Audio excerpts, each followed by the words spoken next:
resoluciones ganadoras, Transmisión se especial que contó realiza Justicia TV del Congreso Internacional El Enfoque de Género, Administración de Justicia. En estos momentos toca la premiación, ¿no?, al segundo concurso nacional de buenas prácticas en materia de igualdad y violencia de género en resoluciones judiciales. Este concurso, que ha organizado la Comisión de Justicia de Género del Poder Judicial en conjunto con la Universidad Pacífico, tiene como objetivo o como propósito incentivar y distinguir las buenas prácticas judiciales en temas de violencia e igualdad de género, Luis Miguel. Así es, recordar a los televidentes de Justicia TV que estamos en vivo, son las 3:12 de la tarde y efectivamente vamos a continuar con esta exposición y premiación de las resoluciones ganadoras. Nosotros ya sabemos los resultados, pero vamos a ir develándolos poco a poco acá durante el programa, Miriam. Así es.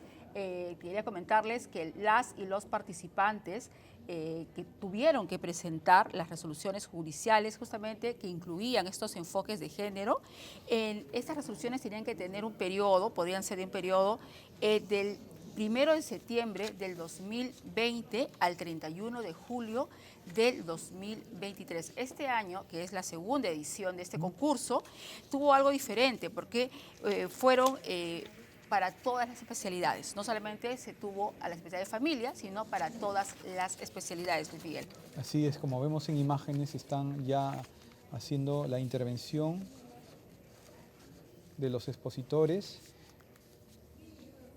Así es, también quería comentarte que entre las bases del concurso participaron justamente 35 resoluciones judiciales provenientes de 12 Cortes Superiores de Justicia del país, también del Consejo Ejecutivo del Poder Judicial y de la Sala Plena de la Corte Suprema de Justicia, las cuales estuvieron vinculadas al proceso especial de tutela de la Ley 3364, ¿no?, de los procesos penales, procesos constitucionales y procesos civiles. Así es, Miriam. Escuchemos al expositor del Congreso. Sí, en estos momentos está interviniendo la doctora, la jueza Roxana Elizabeth Becerra. Ella es jueza del Juzgado Mixto de Canta de la Corte de Lima Norte.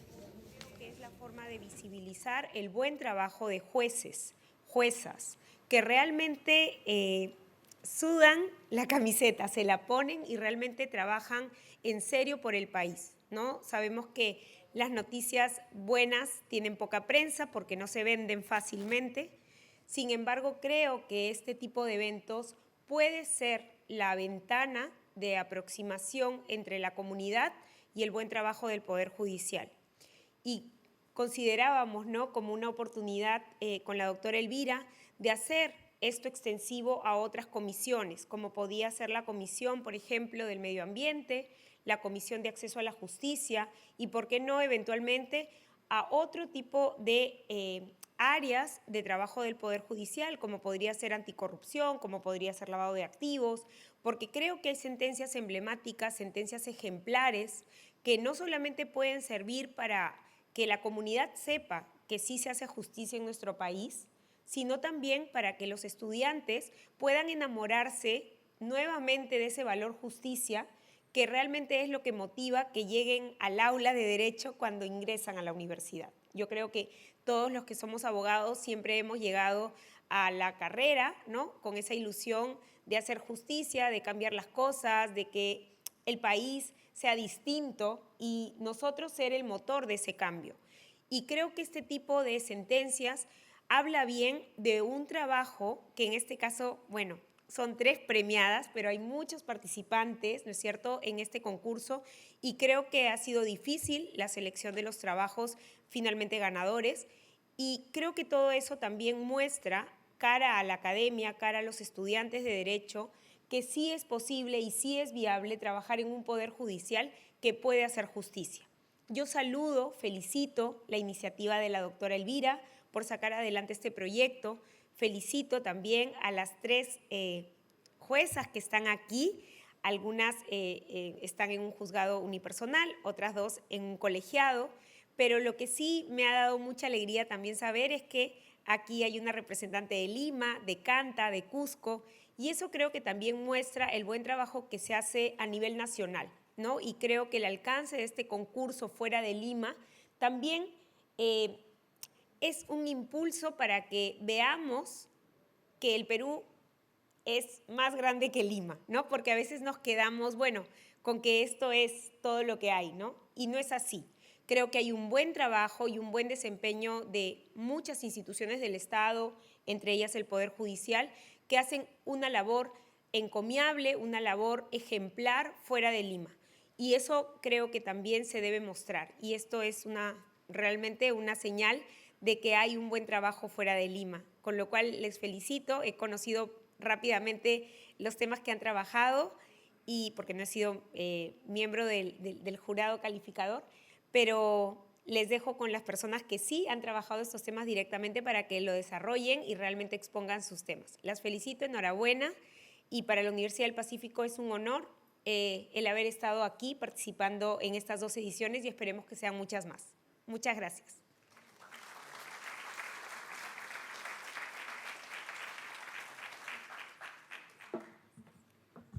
Muchísimas gracias a la doctora Mares, que está representando en esta oportunidad a la Facultad de Derecho de la Universidad del Pacífico, que ha sido una aliada imprescindible en todo este proceso de no solamente de selección y definición de las ganadoras, sino también en el proceso de construcción de este proceso, de alguna manera, de fortalecimiento de nuestras capacidades como Poder Judicial. Vamos a iniciar esta segunda parte, que va más en el tono del Congreso Internacional, porque lo que se ha querido no solamente es tener un espacio de reconocimiento y premiación, que sin duda va a haber, sino también que, a propósito de las resoluciones ganadoras, cada una de las juezas que de alguna manera han sido reconocidas en sus diferentes niveles por el jurado calificador pueda tener la oportunidad de no solamente compartir la resolución, sino fundamentalmente la problemática y el razonamiento que estuvo tras de la decisión que presentaron al concurso, ¿no? En ese marco me permito presentar en primer lugar a la doctora Roxana Elizabeth Becerra Urbina. Ella es jueza del Juzgado Mixto de la provincia de Canta, de la Corte Superior de Lima Este. Tiene un currículo amplio, voy a permitirme señalar una parte de él. Ella es abogada egresada de la Universidad San Martín de Porres, ostenta el grado de maestra en Derecho Penal en Familia y doctorada en Derecho por la Universidad Inca Garcilaso de la Vega. Actualmente es egresada de la Maestría en Gestión y Control Ambiental con mención en Educación Ambiental y Recuperación de Suelos Contaminados por la Universidad UNNI, Universidad Internacional Iberoamericana de México, ostentando el grado de maestra en dichas especialidades por la Universidad Europea del Atlántico de España. Escuchamos a la doctora en esta oportunidad, por favor.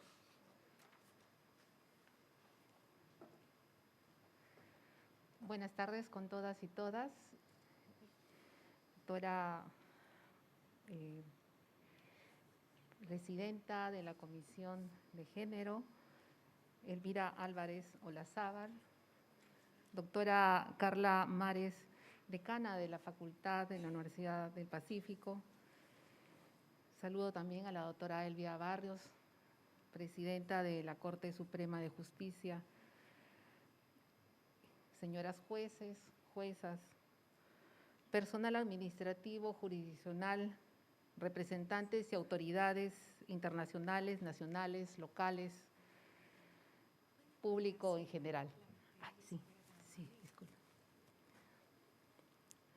Reciban un saludo de la Corte Superior de Justicia de Lima Norte, a la cual pertenezco, así como de las 24 comunidades campesinas y los 7 distritos de la provincia de Canta, que corresponde a mi jurisdicción.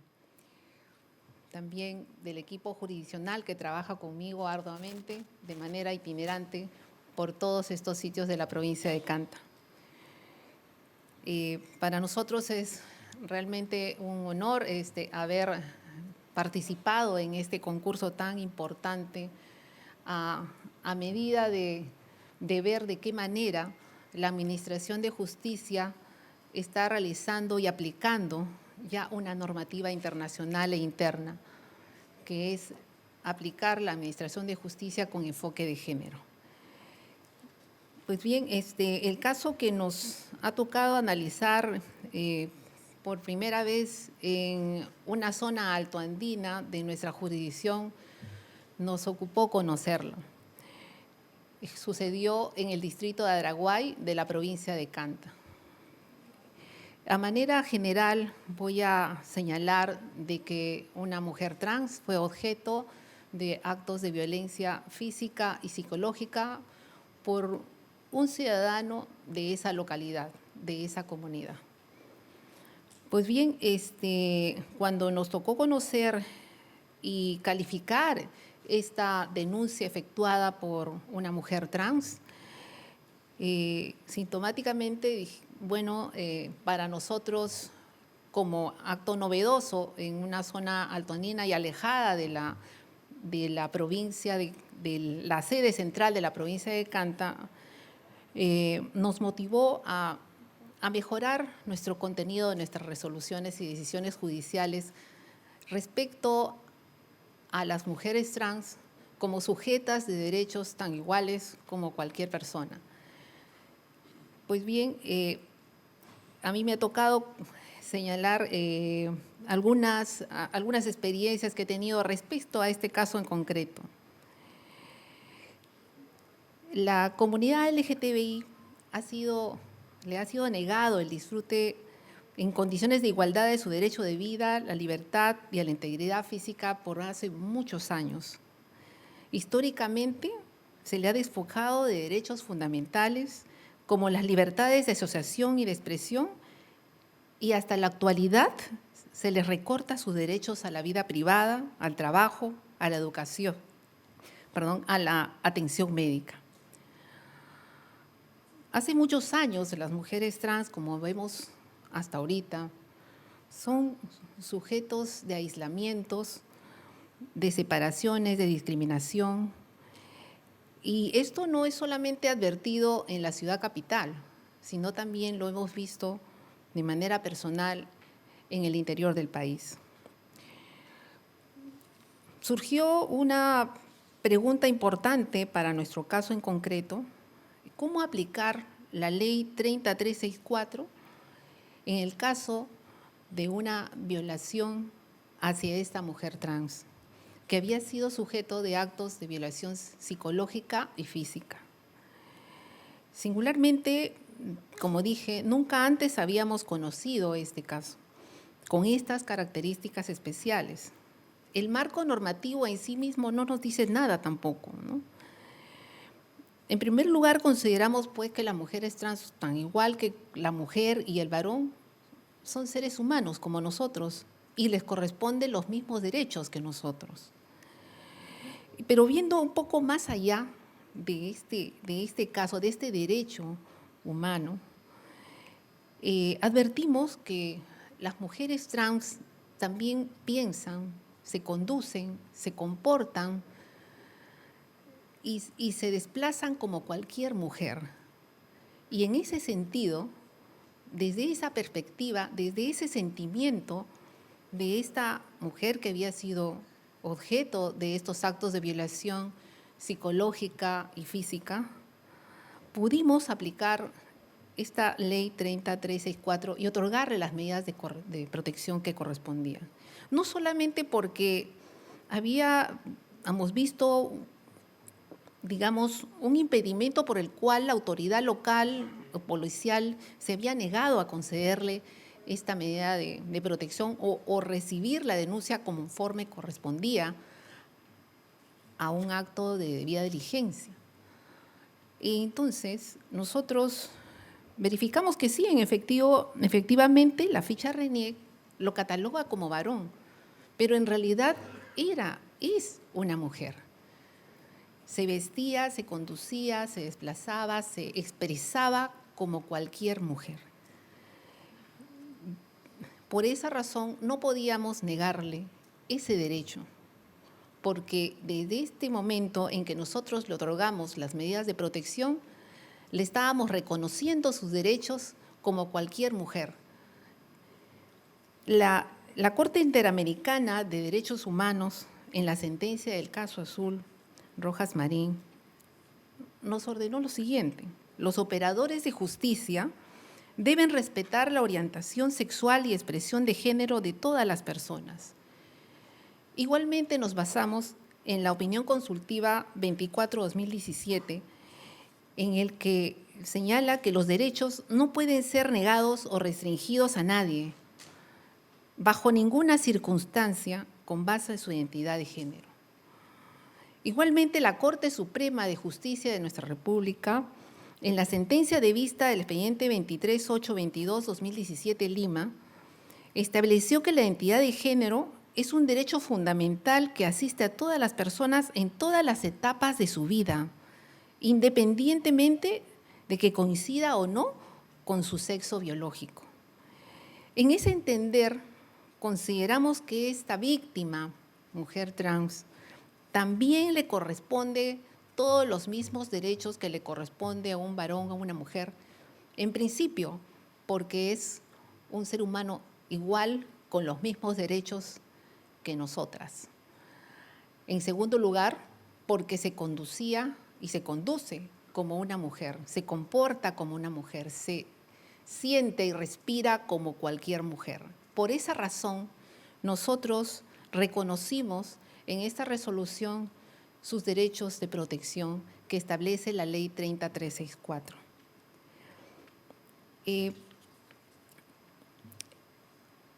Quiero señalar que dentro de este espacio que me corresponde, también tengo que tratar sobre el tema de la invisibilidad en las zonas rurales. Respecto a este caso en concreto, en efecto, hay muchos factores que involucran la invisibilidad para no otorgarle estos derechos que le corresponden a la mujer trans. Vamos a empezar diciendo que el juzgado mixto de Canta tiene una jurisdicción que se extiende desde las riberas del río Chillón, los valles de Santa Rosa de Quibes y Araguay, hasta la cordillera de la Viuda en el Achaqui, Huaros y Huamantanga. Estas particularidades geográficas y demográficas constituyen un contenido sociocultural en el que la percepción prejuiciosa y estereotipada de los pobladores hacia la comunidad LGTBI se advierte en toda su idiosincrasia. Se encuentra, pues, este comportamiento hacia la comunidad LGTBI arraigada dentro de sus características conservadoras de estos pobladores de la zona Sierra de Lima. Este problema se agrava más si tenemos en cuenta que, según el INEI, los distritos de la provincia de Canta están calificados como zonas de pobreza extrema, donde solo el 49.8% de pobladores tiene acceso parcial al internet y la telefonía. Además, las localidades se encuentran alejadas de la comisaría. Solamente hay 2 comisarías en todo lo largo de la provincia y están centralizadas en el distrito de Santa Rosa de Quibes y en el distrito de Canta, sede de la capital de la provincia de Canta. Los otros 5 distritos no existe autoridad policial. Están alejadas también, obviamente, de los sistemas de las justicias de paz.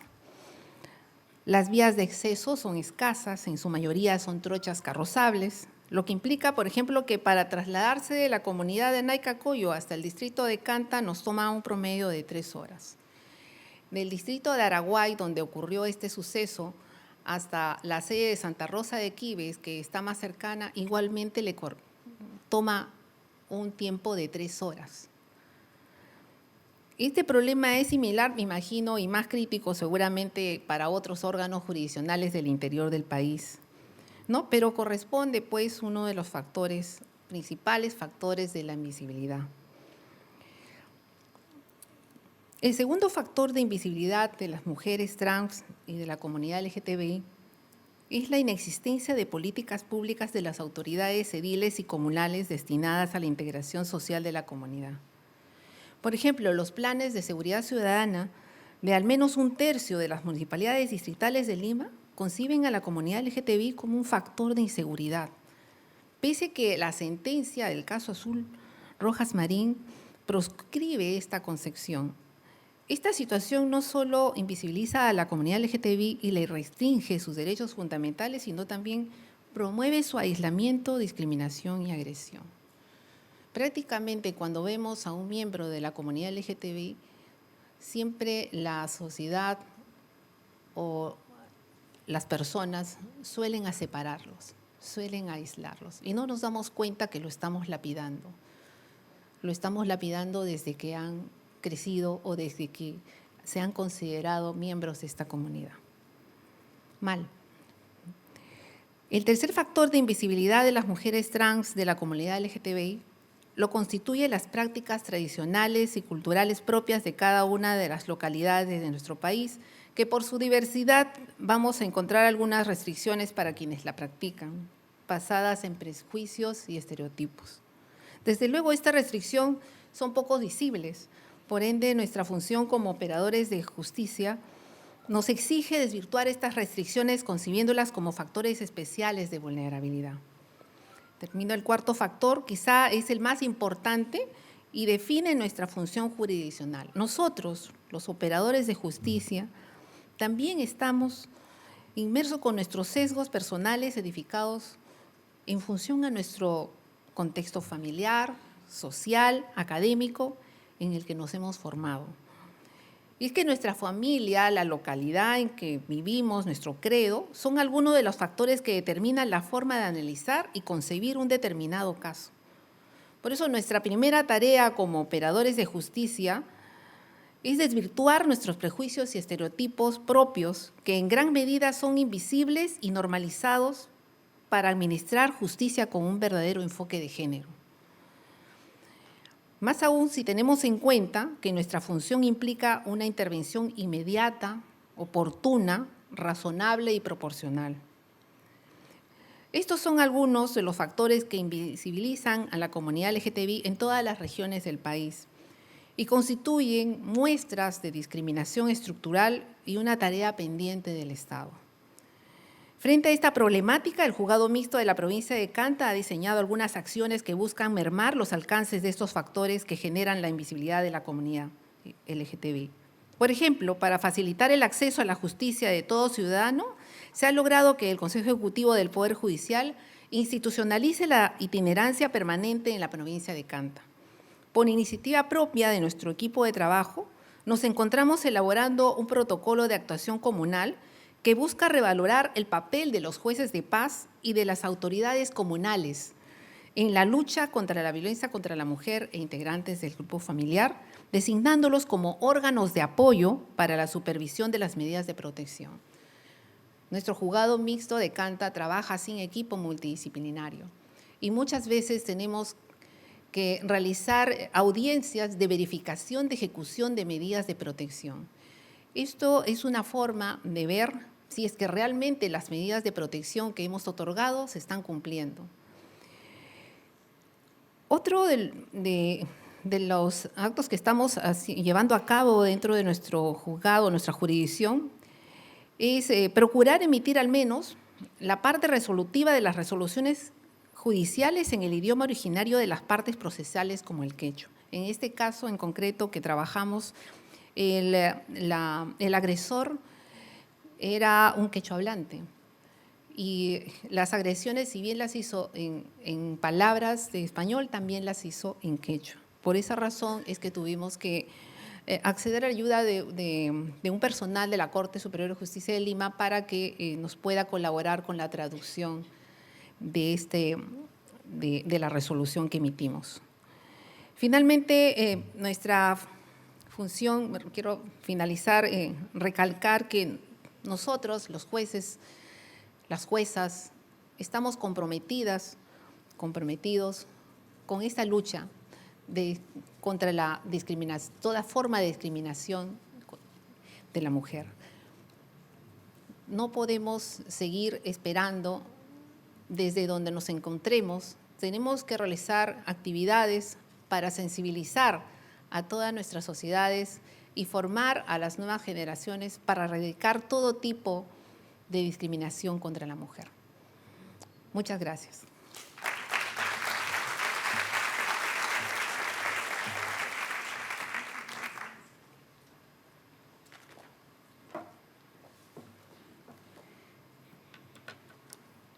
Muchas gracias a la doctora Roxana Elizabeth Becerra por el tema desarrollado.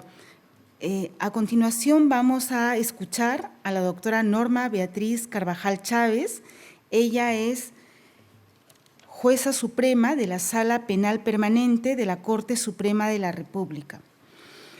Es abogada por la Universidad San Martín de Porres, cuenta con estudios de maestría y doctorado por la Universidad Federico Villarreal.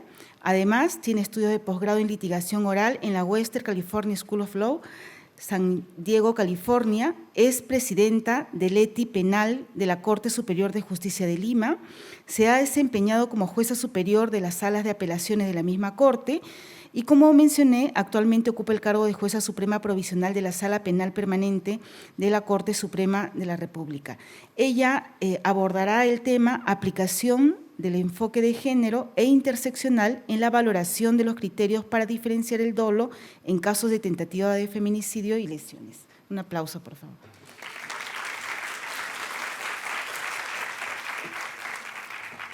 Muchas gracias. Saludo en la mesa de honor a la doctora Elvira Álvarez Olazábal, a la doctora, perdón, mi memoria no es muy buena, la doctora Carla Mares, decana de la Facultad de Derecho de la Universidad del Pacífico. Primero debo agradecer de sobremanera este premio, que es la resolución ha sido emitida de forma colegiada, corresponde a la Sala Penal Permanente de la Corte Suprema, de la que soy integrante.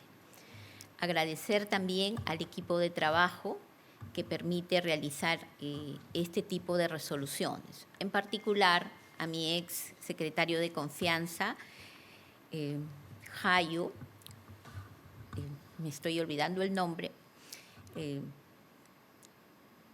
en cualquier momento lo recuerdo y le agradezco perfectamente.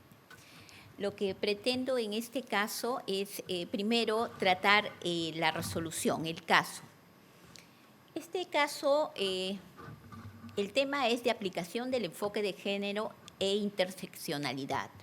Pero el caso comienza, llamémosle María y Carlos, los personajes, ¿no?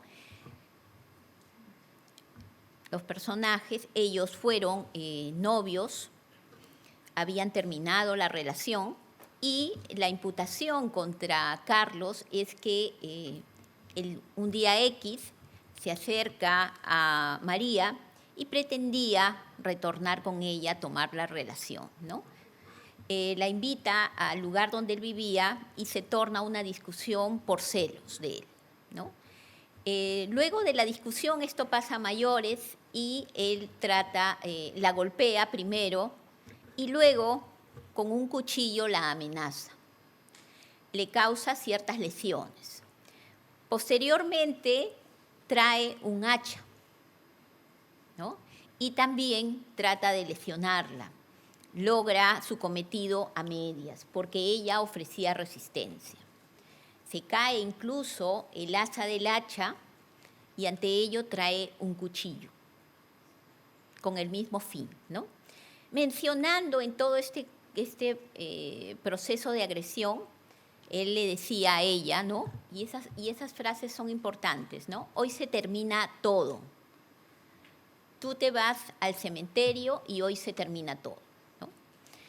Ella trató de repeler el ataque como pudo. Él salió del cuarto y ella aprovechó para pedirle apoyo a su madre que se encontraba afuera, madre del agresor. Con ella se escondieron, ¿no? Y posteriormente se dieron cuenta que el sujeto se había ido. Posteriormente pusieron una denuncia en la comisaría.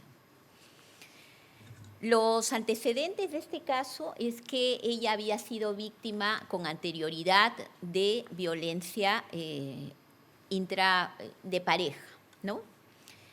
El caso fue planteado por el Ministerio Público como una tentativa de feminicidio. Este caso fue llevado en una corte del país y el colegiado condenó al procesado por violencias en el marco de violencia familiar, perdón, lesiones en el marco de violencia familiar. Para el colegiado, las lesiones, en efecto, tenían un correlato físico en la víctima, pero no daban cuenta de una intención mayor de la gente, de haberla querido matar, ¿no? Básicamente ese fue el razonamiento del colegiado y que a partir de ello ellos podían observar que se daban en el marco de un tema de violencia familiar, pareja, expareja. Y por ello ellos se desvinculan, procesalmente se llama así la figura, se desvinculan y lo condenan por un delito de lesiones. Le imponen 7 años con 9 meses.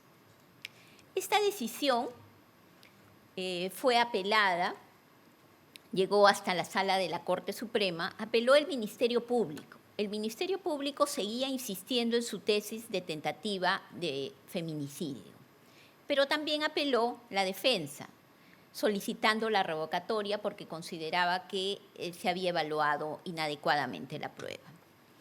Con ocasión de este tema, los operadores de justicia tratamos de hacer un trabajo técnico, objetivo, en el marco del derecho penal y el derecho procesal penal, en este caso en concreto, pero no perdemos de vista que nuestras resoluciones tienen un enfoque social. Y cada caso que se evalúa, aparte de la objetividad, tiene un correlato. Cada caso es más feo que el otro, y sobre todo en casos de violencia familiar, ¿no? En casos de tentativa de feminicidio. Y no podemos ser ajenos a ello. Entonces, nuestra manera de aportar es mediante las resoluciones, tratando de resolver con la mayor justicia posible, pero tratando de plasmar las herramientas que ya tenemos supranacionales y nacionales para que esto pueda trascender, para que el común de la gente de a pie conozca cuáles son sus derechos, en particular las mujeres, y estos temas no se puedan incrementar o no puedan suceder, o en el mejor de los casos descienda. En ese sentido, lo que advertimos fue que el juez había resuelto, pero una sala fue la que resolvió, sin tener en cuenta lo que señalamos ahí, el título del enfoque de género y de interseccionalidad. ¿Cuáles son los valores de la valoración de los criterios para diferenciar el dolo de la tentativa en casos de feminicidio? Entonces, como señalamos, tenemos normativa de la Convención para la Eliminación de la Violencia de la Mujer, CEDAW, la Ley 30.364 que invocó la señora jueza que me antecedió, y además varias normas supranacionales, tanto de la OEA, de la ONU, de la Comisión Interamericana de Derechos Humanos. En este caso, lo que pusimos de relieve fueron 3 aspectos, ¿no? 3 herramientas, les llamo yo. Una, la de enfoque de género. La segunda,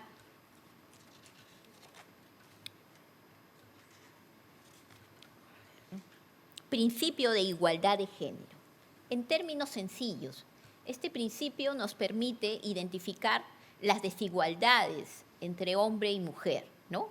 La razón histórica de estas desigualdades y, sobre todo, tratar, en la medida de lo posible, de evitar estas asimetrías entre los derechos. Lo ideal es la igualdad entre todas las personas, pero en este caso, de ser la mujer la parte vulnerable, de lo que se trata es de equiparar.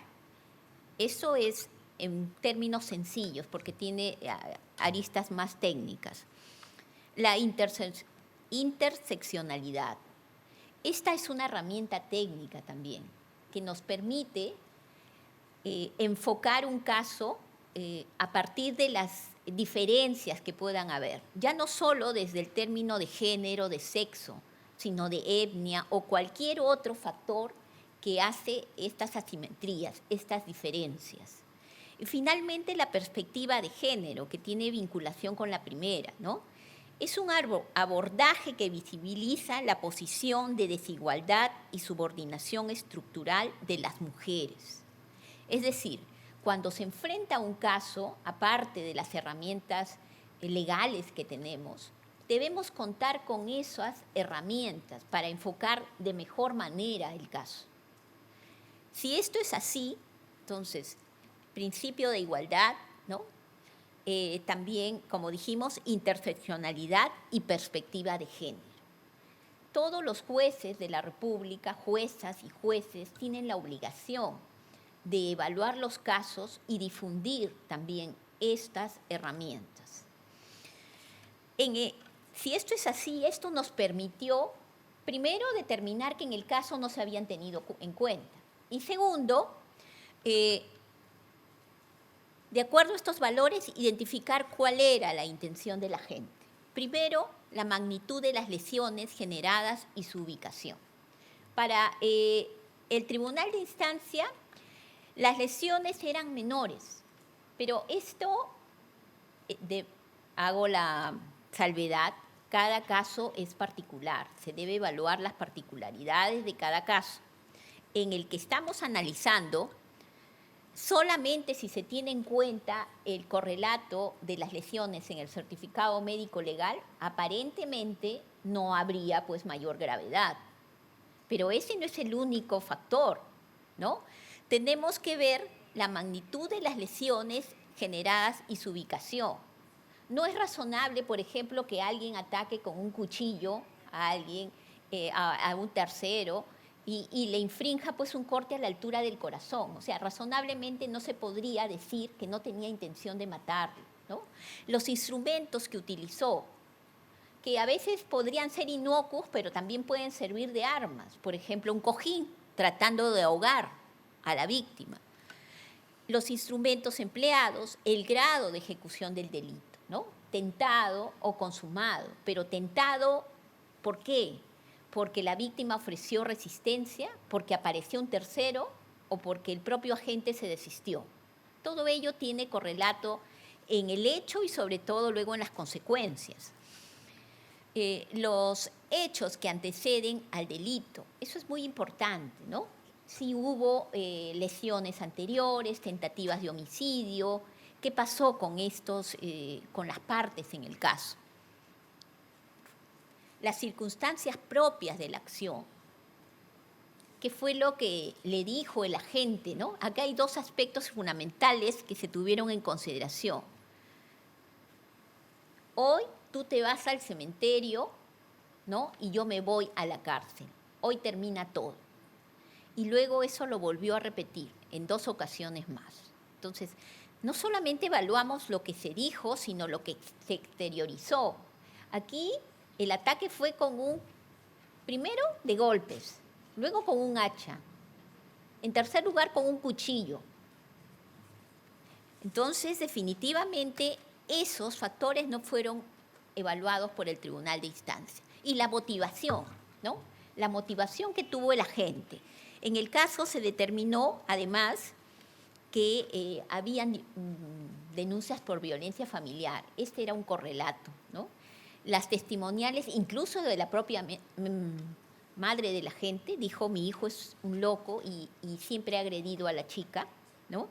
El certificado médico legal, entre otras pruebas, nos permitió, atendiendo a que en este caso había apelado la Fiscalía, imponer una pena primero calificarlo como tentativa de feminicidio y luego imponer 20 años de pena privativa de libertad.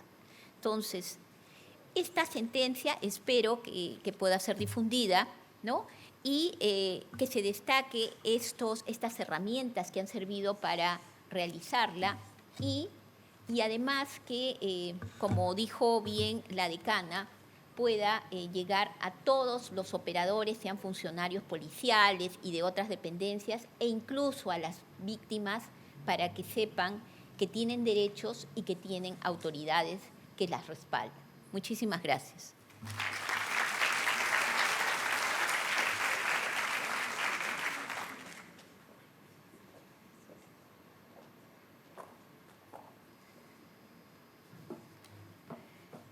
Muchísimas gracias a la exposición de la doctora Norma Beatriz Carvajal Chávez.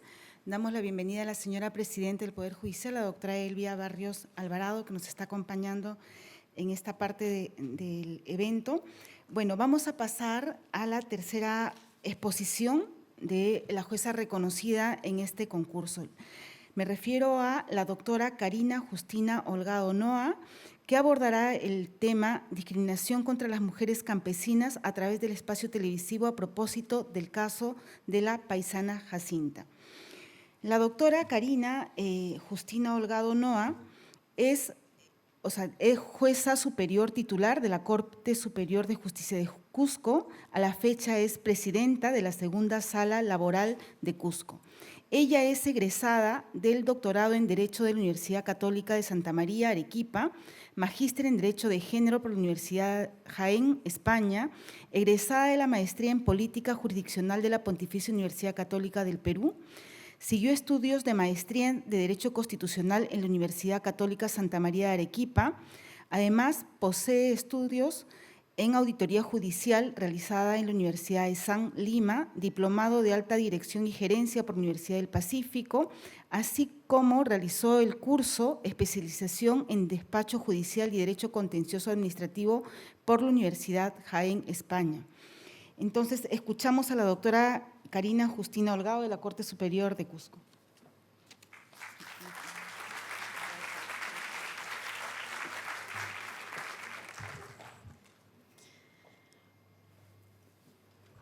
Ante todo, muy buenas tardes con todas y todos. Señora doctora Elvia Barrios Alvarado, presidenta del Poder Judicial, doctora Elvira Álvarez, presidenta de la Comisión de Género, doctora Carla Mares, decana de la Facultad de Derecho de la Universidad del Pacífico. Señores y señores presentes, dignos expositores que nos han tenido embriagándonos de vuestros conocimientos estos 3 días de este Congreso Internacional y hemos tenido oportunidad de intercambiar muchas experiencias y realmente creo que ha sido un grandioso congreso conmemorando los 40 años de la Convención para la Eliminación de toda forma de discriminación contra la mujer. En primer término, quiero empezar agradeciendo a nuestra presidenta del Poder Judicial, doctora Elvia Barrios Alvarado, quien desde hace más de 10 años, inclusive en su condición de jueza suprema, ha venido realizando denodados esfuerzos por enseñar sobre lo que es la perspectiva de género. Del mismo modo, hemos tenido oportunidad de participar de los programas implementados por la Oficina de la Mujer de Argentina. Aún recuerdo aquellos talleres sobre perspectiva de género que tuvieron a bien de brindarnos. Del mismo modo, la doctora Elvira Olazábal ha sido una, como ella denomina, soldado dentro de la Comisión de Género y de otras comisiones, al igual que lo hizo o lo viene haciendo también la doctora Janet Tello Gilardi desde la Comisión de Acceso a la Justicia. Gracias a todas por todas esas enseñanzas brindadas en estos últimos 10 años al Poder Judicial. El caso que me ha tocado en esta oportunidad desarrollar es el caso, como lo ha referido la doctora Yaja, relacionado con la discriminación racial vinculada estrechamente al tema de la paisana Jacinta. Para nadie es desconocido de que nuestro país, el Perú, es un estado pluricultural, es un país diverso culturalmente, en cuyo territorio habitan diversas culturas y sus tradiciones. Es un país, además, pluriétnico, porque residen diversas etnias con rasgos variados, razón por la cual inclusive el Perú se compone de 3 regiones naturales, entre ellas la costa, la sierra y la selva. Podemos decir que el Perú es el tercer país con mayor población indígena, ya que por dicha diversidad conviven diversos pueblos indígenas que tienen sus propias lenguas, tradiciones, cosmovisiones y, claro está, costumbres. Como es sabido, la diversidad cultural se hereda socialmente, está constituida por la moral, las creencias, los valores y los estilos de vida. las etnias están heredadas por aspectos biológicos y sobre todo afinidades raciales. Dentro del caso que me tocó conocer como jueza ponente en aquel entonces en la Sala Civil del Cusco, era un caso vinculado a una demanda de amparo instada por varias mujeres de procedencia cusqueña y también puneña. Este grupo de personas demandaba a un canal televisivo y a un actor determinado, señalando de que la representación de la mujer serrana que efectuaba en este programa vulneraba sus derechos a la identidad cultural y étnica, así como a su derecho a la dignidad humana, a su derecho a la igualdad de género, y por ende correspondía ampararse, ellas señalaban de que correspondía ampararse su demanda suspendiendo la emisión de este programa televisivo. En ese contexto, en el colegiado que me tocó integrar todavía el año 2020, procedimos a hacer la evaluación del caso y evaluar toda la normativa nacional e internacional vinculada al tema materia de demanda. Cuando se contestó la demanda, se hacía referencia por parte de la demandada de que se le estaría, al pretender las demandantes ampare su derecho, lo que se hacía era restringirles la libertad de creación artística y la libertad de expresión.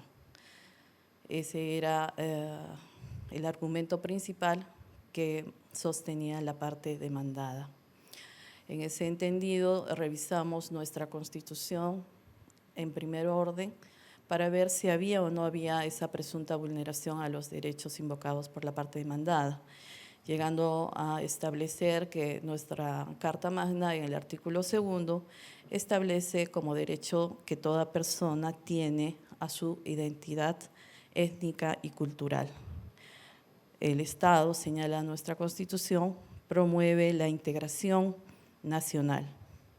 Asimismo, en lo que refiere y regula lo referente a las comunidades campesinas y nativas, señala nuestro texto normativo de que las comunidades campesinas y nativas tienen existencia legal y son personas jurídicas. Del mismo modo, señala que el Estado respeta la identidad cultural de las comunidades campesinas y nativas. Del mismo modo, revisada la jurisprudencia, se tiene de que el Tribunal Constitucional, a través de la sentencia número 6 del año 2008, proceso de inconstitucionalidad, en el fundamento 25 abordó el concepto de identidad cultural, definiéndolo como el conjunto de manifestaciones y rasgos culturales de diversa índole que cumplen las funciones simultáneas de caracterizar a una sociedad o a un grupo social, es decir, de imprimirle cualidades que posibiliten su propio reconocimiento como grupo que vive e interactúa en un contexto y tiempo determinado.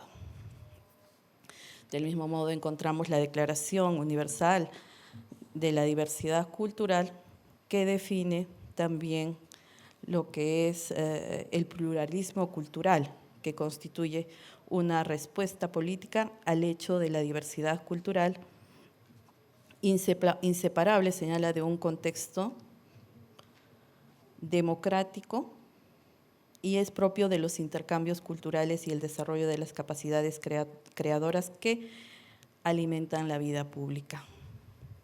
Evaluados estos conceptos, así como la Convención para la Eliminación de toda forma de discriminación, que nos establece cuáles son los criterios para sustentar si existe o no una discriminación contra la mujer, como toda distinción, exclusión o restricción basada en el sexo que tenga por objeto, por resultado, menoscabar o anular el reconocimiento, goce o ejercicio por parte de la mujer. En ese sentido, tuvimos que evaluar, visualizar muchos programas ¿no? Que se encontraban en las plataformas de YouTube, a través del cual pudimos evidenciar que definitivamente la representación de la mujer que realizaba la parte demandada, ¿no?, era la representación estereotipada de la mujer. Presentaban a una mujer andina, ¿no?, que en alguno de los capítulos, por ejemplo, se señalaba que comía basura junto con los perros. Se la asemejaba a un animal. Del mismo modo, se la denominaba en algunos casos cuando ingresaba a algún recinto como llama o como alpaca. En otros episodios pudimos evidenciar de que caminaba con las piernas abiertas, era desmuelada, ¿no? Y todos los pensamientos que vertía este personaje tenían o eran de trascendencia morbosa. En ese sentido, realizada la vinculación entre lo que es la diversidad cultural y la igualdad de género, llegamos a concluir de que efectivamente, ¿no?, este personaje denigraba, ¿no?, a través de su representación a la mujer. Es por ello que además evaluamos nuestros contextos y nuestra visión como mujeres procedentes de la sierra respecto de la cosmovisión andina, en la cual, por ejemplo, se tiene de que la mujer es una mujer hogareña, ¿no?, es una mujer trabajadora, valiente, ¿no? Ello inclusive se representa a través de los personajes de Mama Ogllo y Mama Huaco, ¿no?, en nuestra historia peruana. Es por ello que echamos mano de lo que se denomina la evaluación del test de proporcionalidad entre lo que es la identidad cultural, la dignidad humana, la igualdad de género versus la libertad de expresión, ¿no?, y creación artística. Y llegamos a hacer la evaluación sobre la idoneidad, hemos hecho la evaluación sobre el estado de necesidad y la respectiva ponderación de los derechos en litigio, y es por ello que llegamos, ¿no?, a establecer cuál de los derechos es el que debe primar en un caso como el que se nos presentó, ¿no? Y nuestra conclusión fue determinar que ese personaje representado por la persona demandada y repetido por el canal televisivo realmente no era un personaje de ficción, sino era una representación, como lo reitero, estereotipada de la mujer serrana. En ese sentido, no se procedió a declarar fundada la demanda y expedir medidas de ejecución que pudieran suspender la representación de este personaje, así como el retiro de las plataformas virtuales, porque esta representación, además de vulnerar los derechos a la no discriminación de la mujer, además también era una forma de violencia que incitaba al odio. Por ello, gracias. En atención a lo antes señalado, es de que para nosotros, porque esta no fue una decisión fácil, atravesó por un procedimiento todavía interno de dirimencias por parte de varios jueces en la Corte Superior de Justicia de Cusco. En ese sentido, por ejemplo, se pasó a una dirimencia respecto de cómo debía ejecutarse la sentencia, ¿no?, llegándose a concluir en lo que les he manifestado respecto de la suspensión del programa y sobre todo la obligación de no volver a representar por parte del actor demandado al personaje, ¿no?, que estereotipaba a la mujer andina. En ese sentido, hemos llegado a concluir de que la demanda debía ser fundada y atentaba, y en todo caso se había determinado que vulneraba los derechos a la dignidad humana, igualdad, no discriminación, al honor, a la identidad étnica y cultural de las mujeres andinas, así como a la igualdad de género. Derechos que deben prevalecer y a los cuales debemos tender, como lo señalaba nuestro expositor de la mañana, José, a naturalizarlos, ¿no? En ese sentido, he querido hacer un breve recuento de la decisión que ha motivado mi presencia en esta sala y, bueno, aprovechar la oportunidad, en primer término, para agradecer a Dios el haberme permitido estar en este sitial.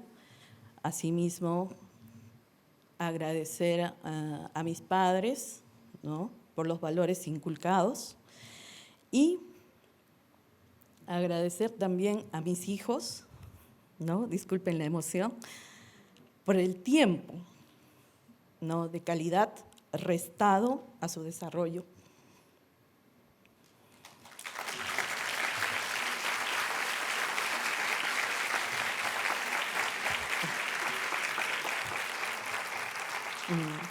Gracias a este selecto auditorio que en estos 3 días nos han hecho reflexionar y nos enriquecen con este intercambio de experiencias. Gracias a Raiza Pamela Navarro González, mi asistente, que fue la que me postuló. Y gracias a mi equipo de trabajo de la segunda sala laboral del Cusco. Gracias.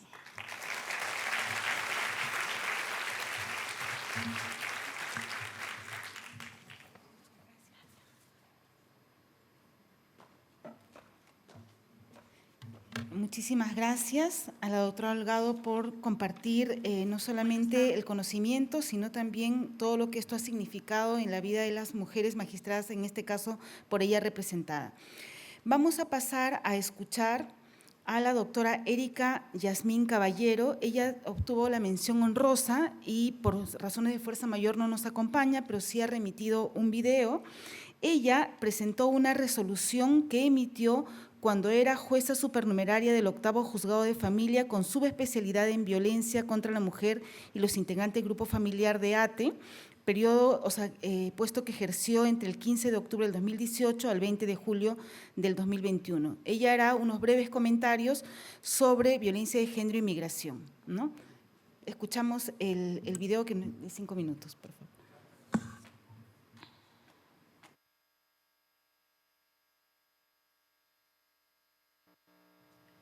Buenas tardes, soy Erika Yasmín Caballero Aranda, ex magistrada, jueza supernumeraria del 8º Juzgado de Familia, con subespecialidad en violencia contra la mujer y los integrantes del grupo familiar de ATE de la Corte Superior de Justicia de Lima Este.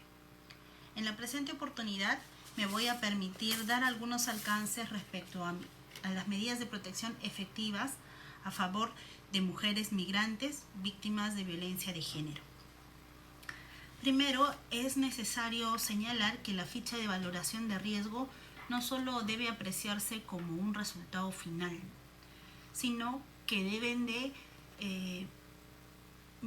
tener presente las respuestas a las preguntas que se han realizado en dicha ficha, a través de las cuales se puede evidenciar dependencia económica de las víctimas de violencia, de las mujeres migrantes, las que las va a poner en condición de desventaja y ante una posible manipulación de voluntades. Además de eso, de la gravedad de los hechos o de la posibilidad de nuevas agresiones, tales como, por ejemplo, el ser una mujer gestante, ¿no?, quien podría sufrir mayores riesgos, no solo hacia su vida, a su salud, sino también a la del gestante. Otra consideración útil y valiosa en estos tipos de hechos de violencia hacia mujeres migrantes es el idioma, ya que puede ser considerado como una barrera de acceso a la justicia o de acceso a los mecanismos de denuncias a favor de ellas, ¿no? Además, tener en cuenta la diferencia de edades entre las mujeres migrantes y sus agresores o alguna situación de discapacidad que pudieran tener. Ante estas circunstancias, se tiene que tener en cuenta que las medidas de protección que se dicten tienen que ser las más efectivas y las que estén acordes a la situación en específico. Por ejemplo, un impedimento de acercamiento del agresor hacia la víctima, ya que eso va a permitir el restablecimiento emocional de la víctima e inclusive de las personas que son dependientes de esta víctima, como pueden ser hijos menores de edad o padres adultos mayores. Un impedimento de comunicación que pudiera también aliviar de algún modo la situación de desventaja, la situación de humillación que pudiera haber sufrido la víctima de violencia. Otra de las medidas de protección que pudiera tener una mujer migrante es el albergamiento de ella y sus dependientes en una casa hogar del Ministerio de la Mujer, la que además incluye una atención de salud conforme lo señala el artículo 91 del TUO de la Ley de Violencia. Además de eso, se debe visualizar la protección hacia las víctimas, teniendo en cuenta que cualquier medida que no esté detallada en la ley de violencia, pero que signifique una protección integral a su vida y a su salud, es totalmente válido. También se debe considerar respecto a los antecedentes y sentencias de los de los agresores, quienes a través del sistema integrado judicial se pueden advertir si han tenido expedientes judiciales respecto a hechos violentos, no necesariamente de violencia familiar, pero tal vez a hechos violentos. Es así que en el caso propuesto para el concurso se tuvo conocimiento que el agresor tenía 2 expedientes judiciales sobre hechos de violencia en agravio de terceras mujeres, también víctimas de violencia. Además de ello, las medidas de protección tienen que ser comunicadas a las instituciones públicas que van a ejecutar las medidas de protección, que no solamente puede ser la Policía Nacional del Perú, sino que además incluye a entidades públicas tales como embajadas de otros países en el Perú, al Ministerio de la Mujer en caso de disponer el albergamiento de la víctima y sus dependientes. También la actuación que deben tener todos los operadores de justicia tienen que estar enfocados en la finalidad especial de protección de la vida y de la integridad de las víctimas de violencia y las personas dependientes a su cargo, a través del mínimo formalismo, la función tuitiva que señala el tercer pleno casatorio, a través de la cual podemos poner, por ejemplo, en conocimiento las medidas de protección a través de otros canales de comunicación, tales como correos electrónicos, llamadas telefónicas, las que deben ser debidamente recogidas, registradas a través de un acta de comunicación telefónica que debe obrar en el expediente para dejar constancia de las actuaciones. Finalmente, recomendar que las medidas de protección deben de tener una clara y evidente protección y erradicación de la violencia contra las mujeres, no solo las mujeres migrantes, sino todas las mujeres en todas las etapas de su vida. que la decisión que se debe tomar en cada caso en concreto tiene que tener una proyección a la prevención de la violencia. Eso es todo por mi parte. Muchísimas gracias.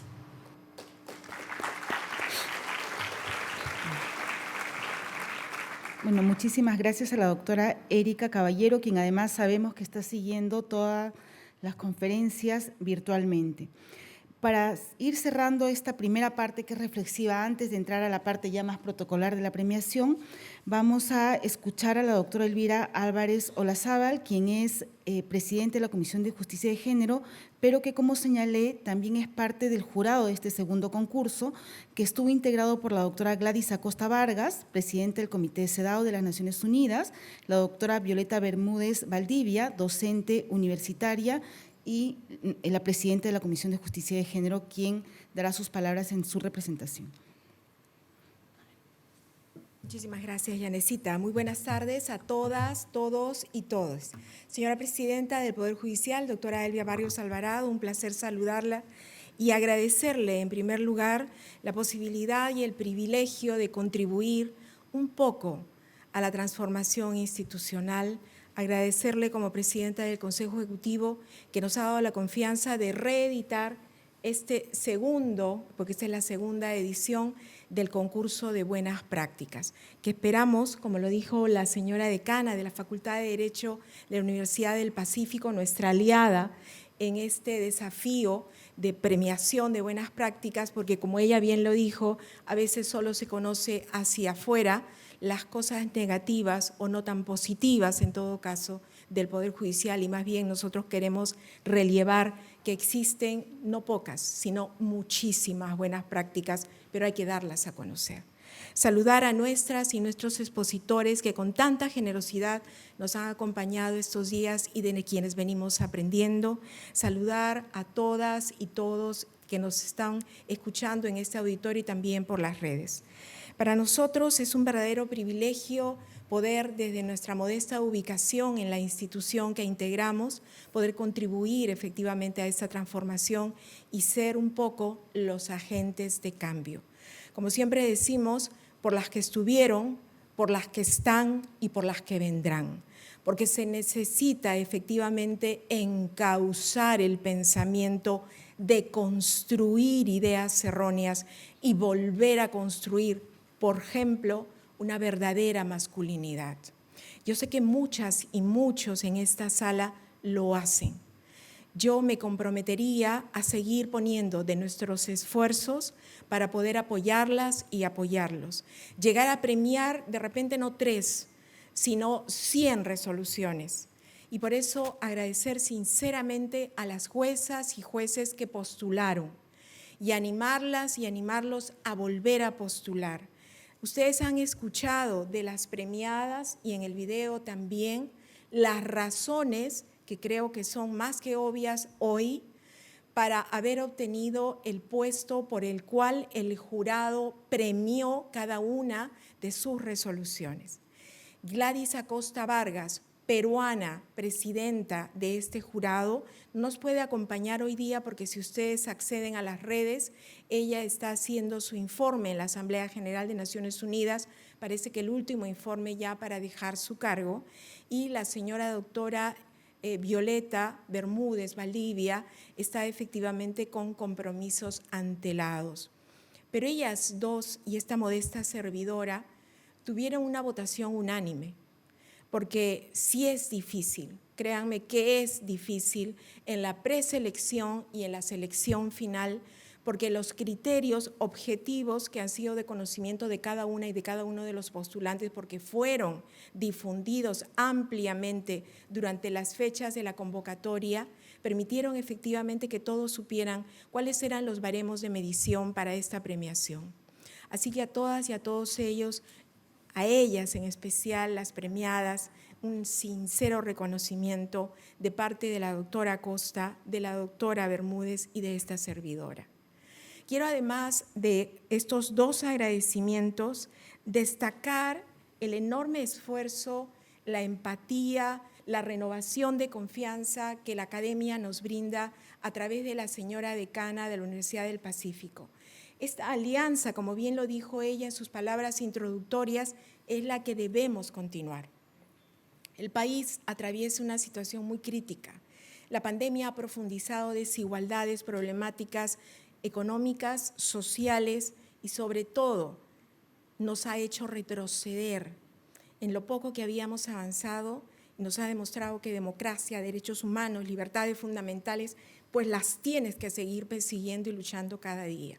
Ustedes, las magistradas y los magistrados que me escuchan, los servidores y las servidoras que me escuchan, tenemos que seguir en esta brega con compromiso redoblado. Yo no quiero dejar de agradecer y presentarles a la Comisión de Justicia de Género, porque no es esta servidora. Voy a pedir, por favor, que se ponga de pie la doctora Janet Yaja Villena, la doctora Estefanía Saldaña, por favor, la doctora Gloria Ábalos, por favor, la doctora Melanie Pajuelo, Karen López y, por supuesto, Carlitos Tena. Carlitos, ponte de pie. Quiero que las conozcan, los conozcan. Somos la comisión. Muchísimas gracias, muchísimas gracias. Sin ellos y ellas que se multiplican por 20, 50 y a veces hasta 100, soy testigo de preferencia, de primera mano, no podríamos hacer todo lo que intentamos hacer. Que Dios permita que los esfuerzos de ustedes sigan para bien de una justicia oportuna, adecuada, razonable y al alcance, al acceso de las y las personas, las y los que la necesitan hoy. Que los esfuerzos de la Comisión de Género hayan contribuido con un ladrillito para ello, con eso nos sentimos realmente agradecidos. Muchísimas gracias, muy buenas tardes.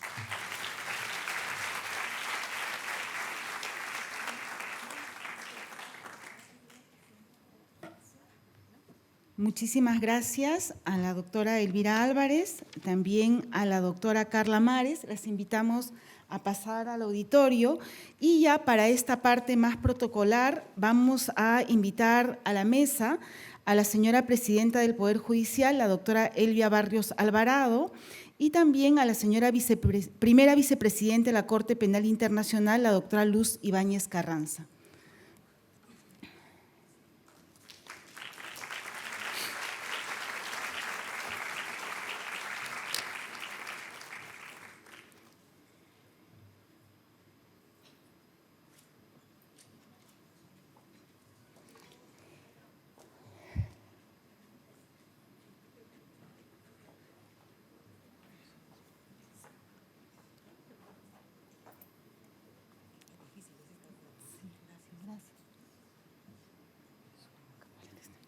Bueno, vamos a iniciar esta parte protocolar, que además es simbólicamente muy importante, ¿no? Entonces vamos a llamar en primer lugar a la doctora Roxana Elizabeth Becerra, como había mencionado, jueza del Juzgado Mixto de la provincia de Canta, de la Corte Superior de Justicia de Lima Norte, que obtuvo el primer puesto en este segundo concurso. Le hará entrega del diploma, una copia de la resolución administrativa del Consejo Ejecutivo y la placa conmemorativa a la doctora Elvia Barrios Alvarado, acompañada, sí.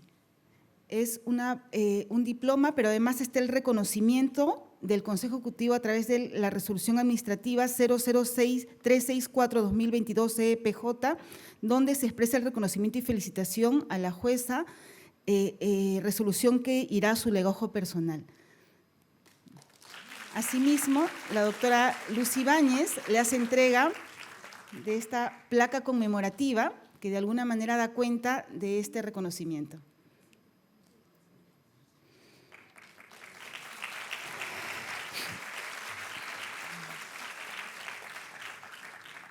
Muchísimas gracias.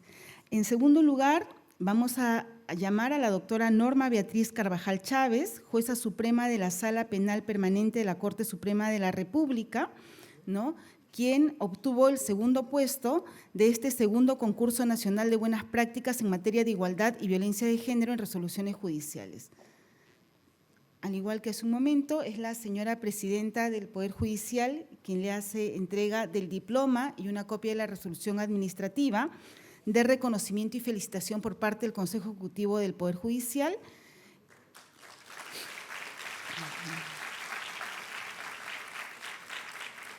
Y la placa conmemorativa a cargo de la señora primera vicepresidenta de la Corte Penal Internacional, doctora Luz Ibáñez Carranza.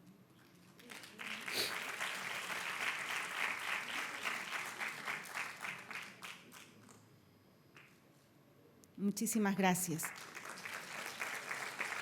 Ahora, para el tercer lugar, vamos a llamar a la doctora Karina Justina Holgado Noa, quien es jueza de la Sala Laboral de Cusco de la Corte Superior de Justicia de Cusco, quien obtuvo el tercer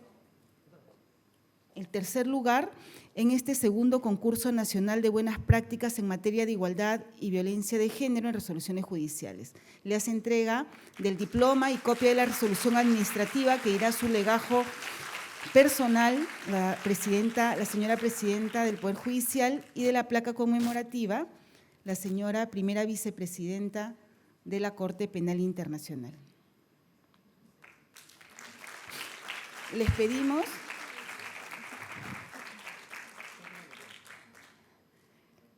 pedimos a las señoras juezas ganadoras si pudieran estar adelante para una foto con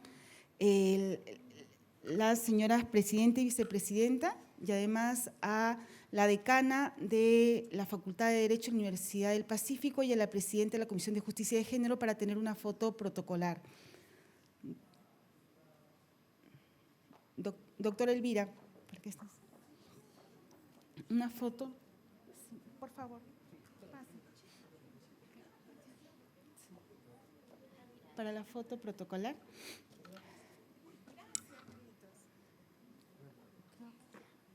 A los costados. Sí.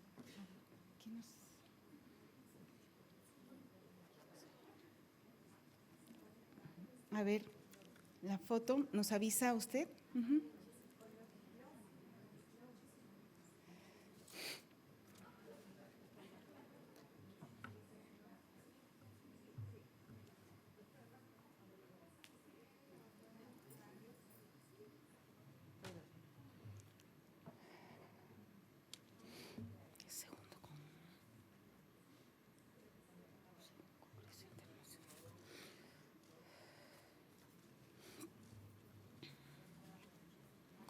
Muchísimas gracias.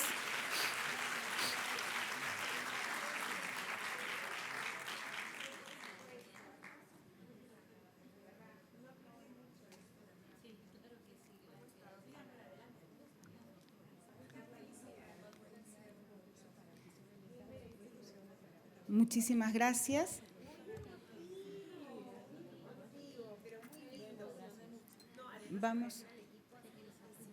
Vamos a empezar ya ahora sí, digamos, los últimos momentos de este Congreso Internacional que nos ha congregado, ¿no?, para no solamente escuchar, aprender, sino reflexionar profundamente sobre temas que a veces pensamos que están resueltos y sabidos, y hemos descubierto que más bien lo que tenemos son muchos desafíos y pistas por donde ir transcurriendo en la búsqueda de una justicia verdaderamente igualitaria.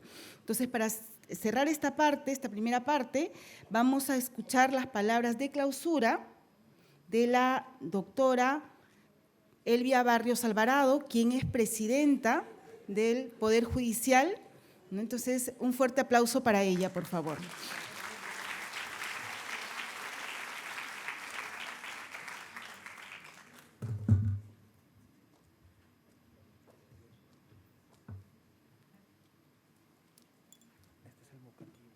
Gracias.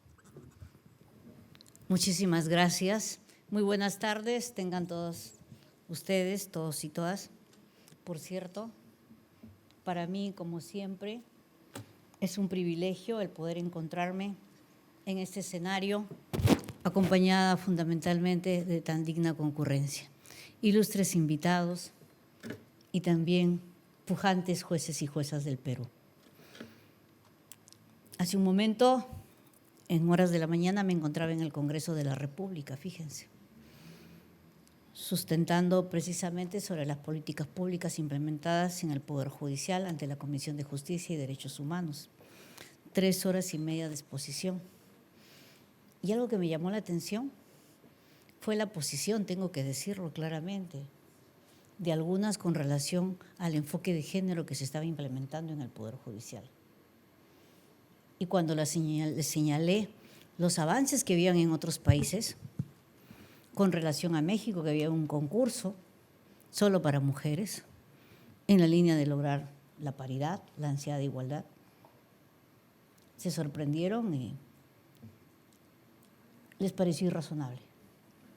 Entonces dije, falta todavía mucho que avanzar. Todavía nos falta. Hay que, si se quiere, horadar ahí.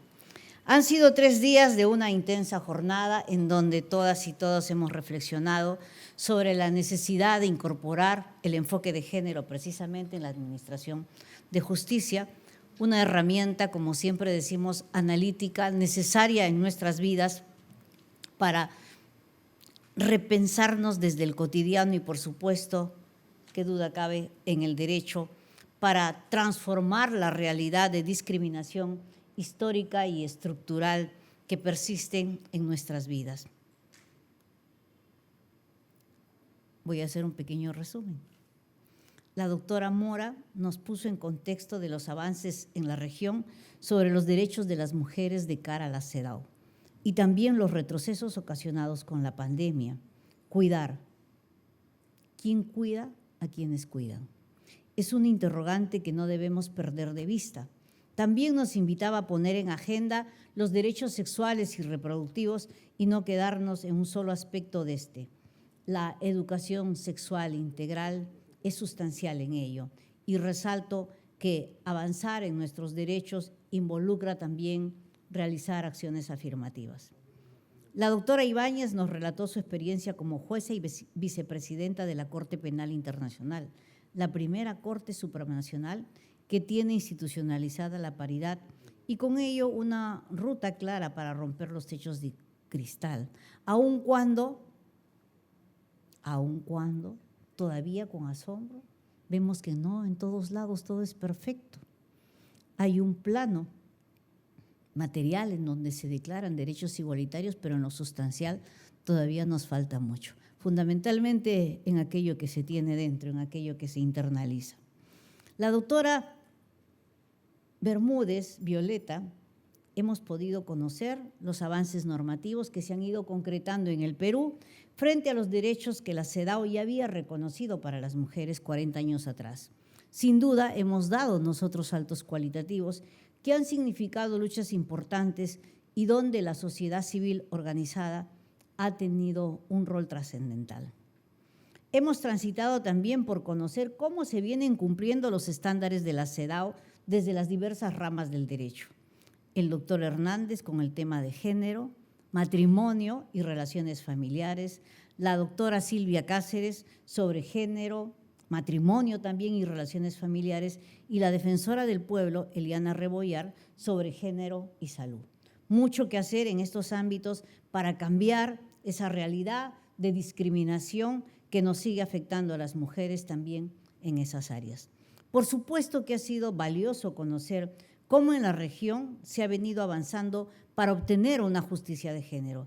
Y allí la doctora Artavia Chacón de Costa Rica nos ha mostrado un panorama general, así como la propia experiencia de su país. Sin duda, conocer también la experiencia chilena, no veo a mi amiga por ahí, Muñoz, ha sido importante de la mano de esta dignísima magistrada que nos ha acompañado. Pero hablar de una justicia de género hace necesario hablar de la presencia de las mujeres en la administración de justicia. Y para ello, las reflexiones de la doctora Adelaida Ceballos sobre la meritocracia con paridad y cuáles son los impactos de esta en las mujeres. Han marcado pautas de acción para quienes están a cargo de seleccionar y elegir a jueces y juezas.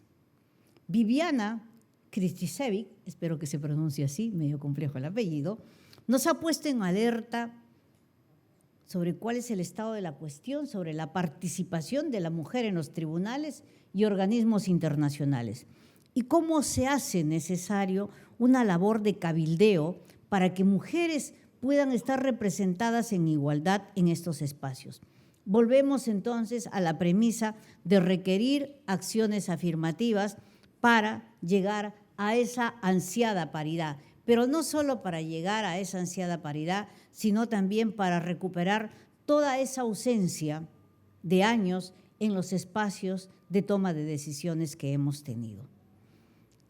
Fue muy importante contar con la participación de el siempre amigable doctor Diego García Sayán, relator de Naciones Unidas sobre la independencia de magistrados, exponiendo el informe sobre la participación de las mujeres en la administración de justicia y cómo a nivel global existe una relación inversa, como también sucede en el Poder Judicial, de representación de las mujeres conforme se escala en la carrera judicial.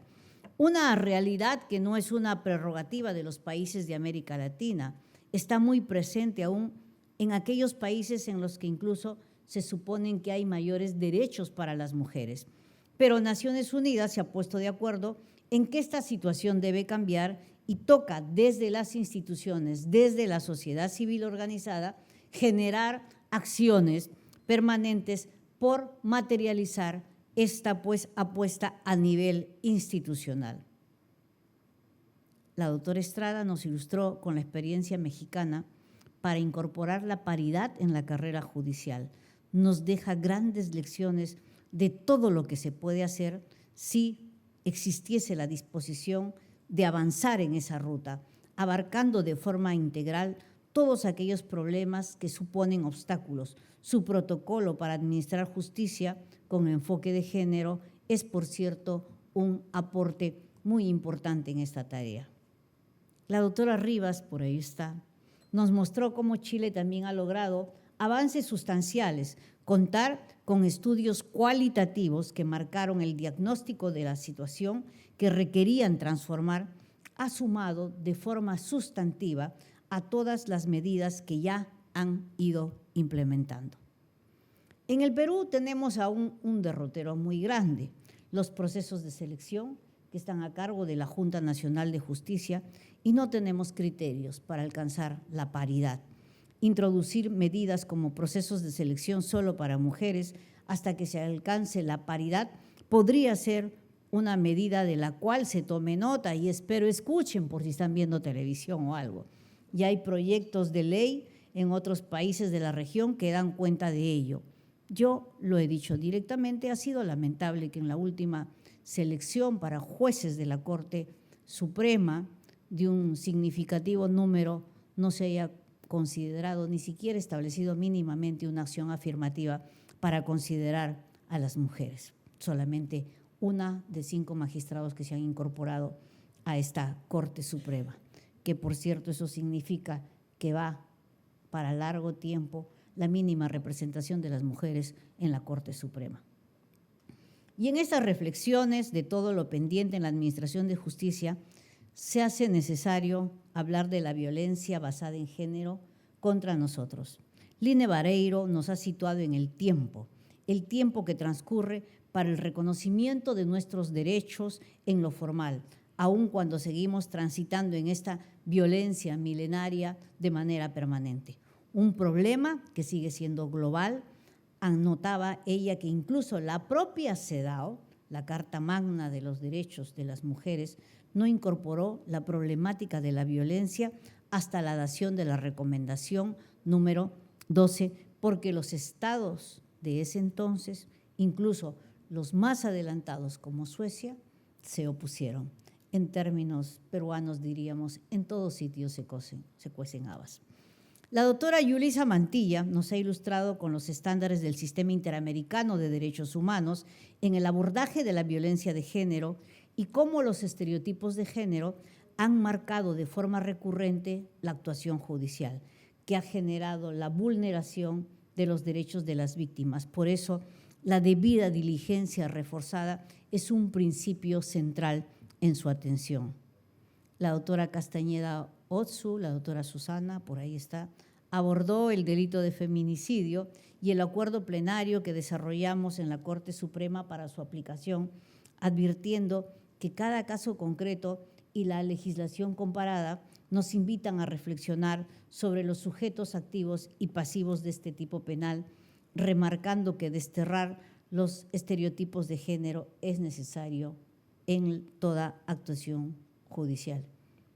Sin duda, este acuerdo plenario marcó un hito dentro de los acuerdos que se plantearon en la Corte Suprema para llevar a cabo sobre los alcances del tipo penal de feminicidio. No fue fácil, fue difícil, muy difícil.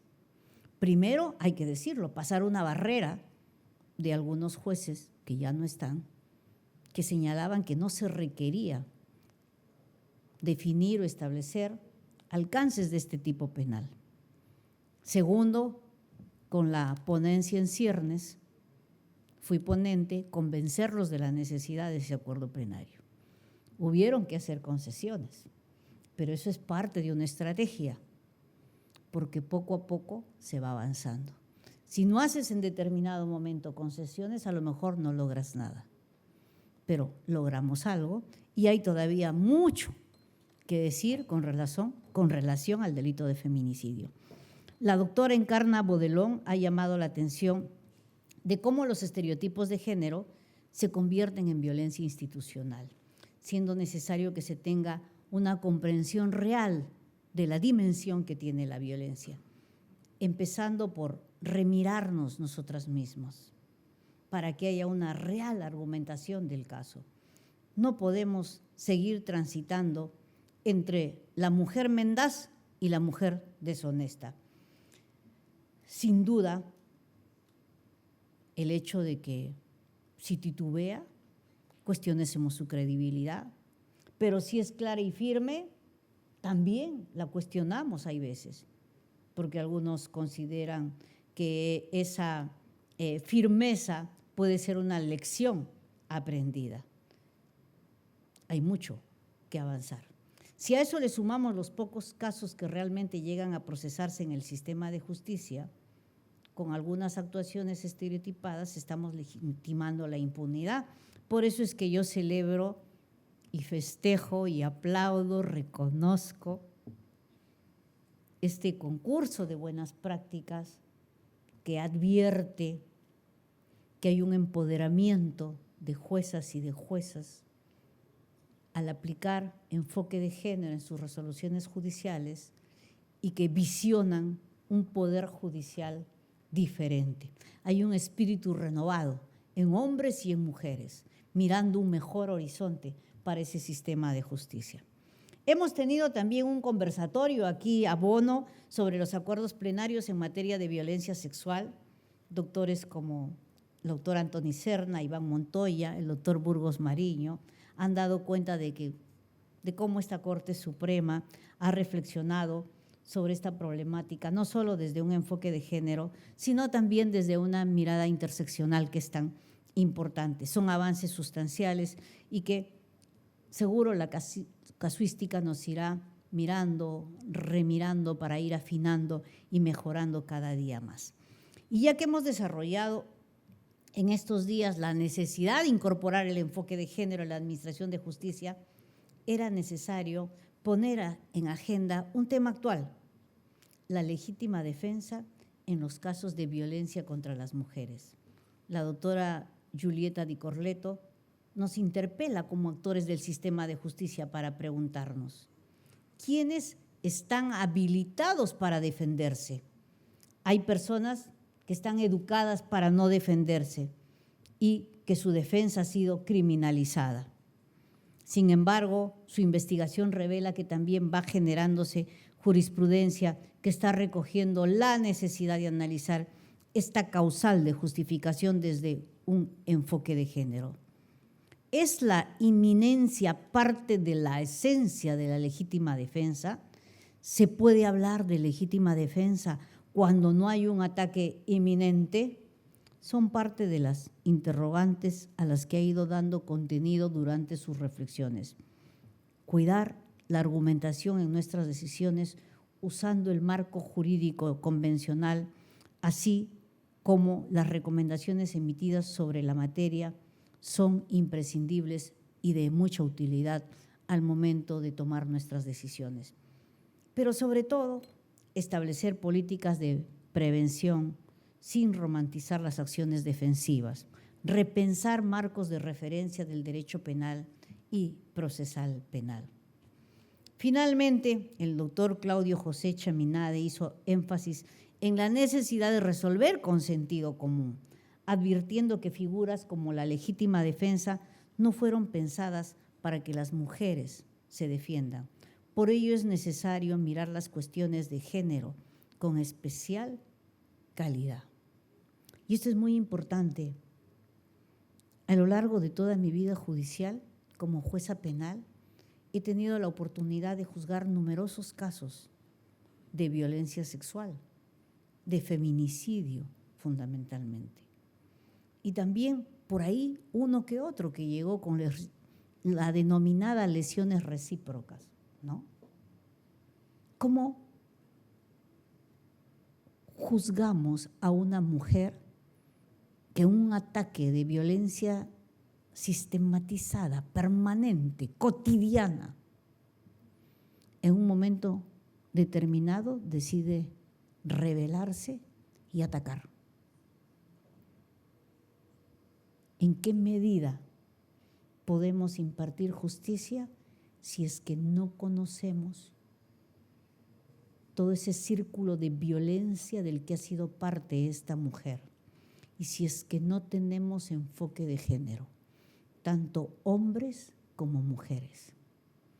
Qué importante ha sido este evento, porque nos ha ayudado a repensar, yo diría que a reeditarnos, porque vamos a salir fortalecidos, nutridos de compartir tanta experiencia.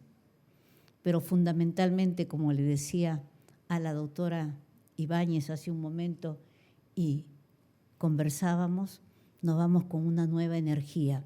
Empezar que no estamos solas ni solos. No somos esos focos aislados que piensan de manera ideologizada, enfermiza, feminista, como algunos nos califican. No, somos seres humanos con sensibilidad social y siempre en el horizonte de que se preserven los derechos fundamentales de varones y de mujeres. Quiero agradecer a todos los expositores, a las expositoras, quienes se han dado cita a este Congreso Internacional por todas esas reflexiones. También agradecer vuestra paciencia, no se me duerman. Agradecer vuestra paciencia. Es mi compromiso, y más que mi compromiso, el compromiso institucional del Poder Judicial, de seguir llevando a cabo todos estos esfuerzos para que el enfoque de género, no lo digo con sorna, le duela a quien le duela, esté presente en la administración de justicia, al interior de la organización, así como para las mujeres, para un verdadero acceso al sistema de justicia. ¿Qué requerimos? Estoy convencida que muchísimas más acciones afirmativas, pero también muchísimas más acciones nuestras de dentro, desde el Poder Judicial, desde el momento en que tomamos decisiones. Cuando asumí el cargo dije, porque habían varias mujeres que habían roto el techo de cristal, y dije, no es casualidad, ¿por qué nos encontramos hoy reunidas todas las mujeres en estos escenarios de poder? Es nuestro tiempo, es el tiempo de las mujeres. De esta manera doy por clausurado este Congreso Internacional, el enfoque de género en la administración de justicia. Gracias a ustedes, avances y retos y desafíos para una igualdad real. Muchísimas gracias.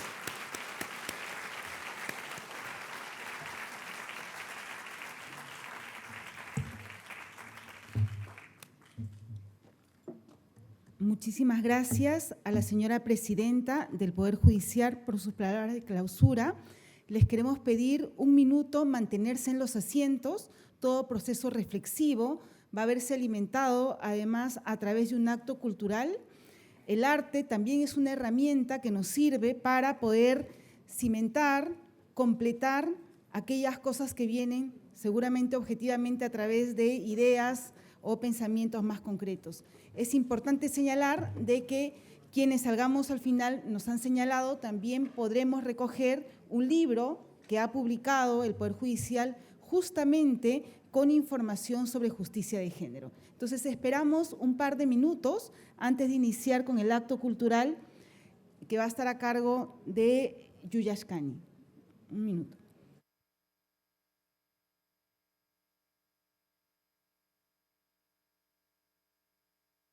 De esta manera ya va llegando a la parte final el Congreso con las emotivas, concisas y reflexivas palabras que otorgó la presidenta del Poder Judicial, la doctora Elvia Barrios Alvarado.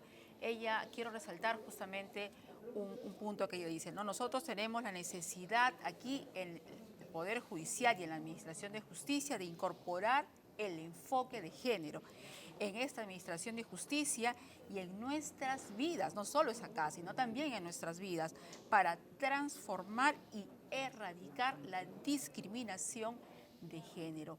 Importantes palabras que dio la presidenta del Poder Judicial, que fue luego de la premiación al segundo concurso nacional de buenas prácticas en materia de igualdad, Luis Miguel. Así es, la señora presidenta Elvia Barrios venía de una reunión en el Congreso donde también expuso el enfoque de género y dijo como que algunos congresistas como que no había una buena aceptación, pero sin embargo al exponer cifras de otros países como que entendieron que estamos por el buen camino. Así es, ella citó y justamente al referirse a ese momento que estuvo en el Congreso, ella comentó, ¿no?, de que justamente les había dicho a los congresistas de que, por ejemplo, en México, en el país de México, se hace un concurso para ascender a la judicatura solo para mujeres, ¿no? De esta manera puedan ellos completar esta cuota de paridad que debe existir tanto en la Administración de Justicia como en las Cortes Supremas. Bueno, durante estos 3 días hemos hablado de esta palabra de enfoque de género, que en realidad pues, ha embarcado muchos temas, desde el género, desde sentencias, incluso hemos tenido premiaciones, 3 premiaciones muy importantes de dictámenes que han aplicado el enfoque de género, y justamente en este momento nos conectamos con el auditorio, que tenemos un evento cultural. Adelante, por favor.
Ruth Mari Yanapa Lipa.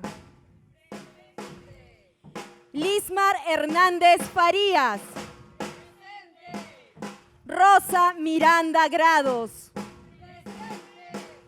Zoila Poma Ponciano.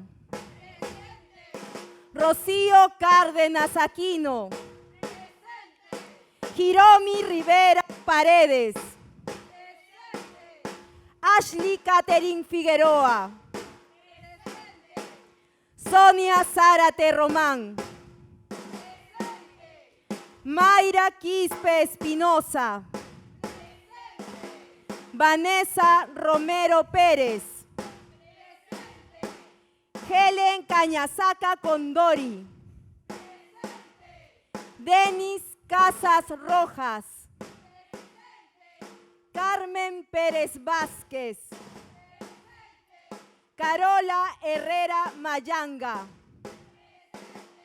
Lucero Camacho More. Flor Chávez Rojas. Eva Carcausto. Marisol Guaraya Roque. Rocío Escobar. Jacqueline Chaca. María Saavedra Vances. María Indaura Aguilar. Diana Angulo López. Jacqueline León Coello. Hazel Figueroa Huerta. Joliet Vidaure Peralta. Susana López Vallejo.